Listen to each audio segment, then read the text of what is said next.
Hi guys, ito pala yung paggagawa ng mahaba. Parang laminated. Yan. Paggagawa ng yero.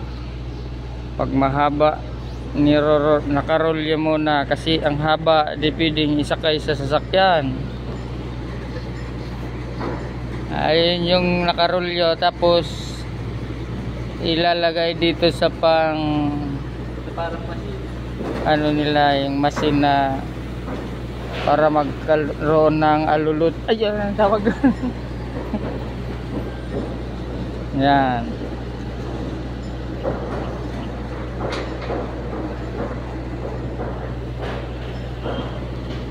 Yan yung machine na pang decorated nila.